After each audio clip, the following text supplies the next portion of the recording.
আইএসএফে যোগদান করছে আরাবুল ইসলাম, এমনটি সূত্র মারফত খবর পাওয়া গেল।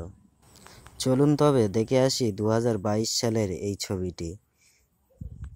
এখানে সিপিএম নেতা সায়ন ব্যানার্জি, তিনি একটা কলকাতার হাইকোর্টের উকিল, তিনি কি বলেছিলেন শুনুন।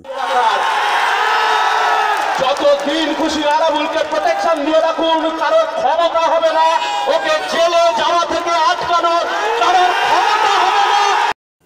এটা সেই ভিডিও ক্লিপস 2022 সালে নওশাদ সিদ্দিকী যখন জেলে ছিলেন, তখন তিনি মুখ্যমন্ত্রীকে কড়া হুঁশিয়ারি দিয়ে বলেন যে আরাবুলকে যতদিন পারেন প্রোটেকশন দিয়ে রাখুন, আরাবুলকে জেলে যাওয়া থেকে আটকাতে কেউ পারবে না।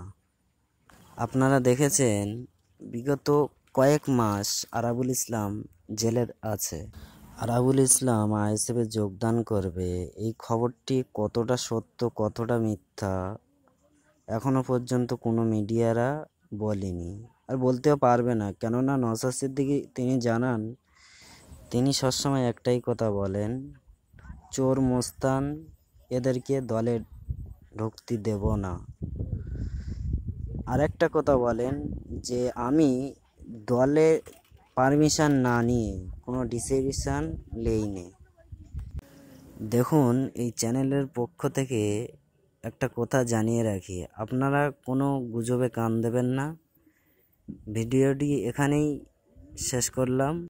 ভিডিওটি ভালো লাগলে লাইক শেয়ার কমেন্ট করতে ভুলবেন না, এবং তার পাশাপাশি সাবস্ক্রাইব করে পাশে থাকা বেল আইকনটি প্রেস করে রাখুন পরবর্তী ভিডিও পাওয়ার জন্য। ভালো থাকবেন, সুস্থ থাকবেন, ধন্যবাদ।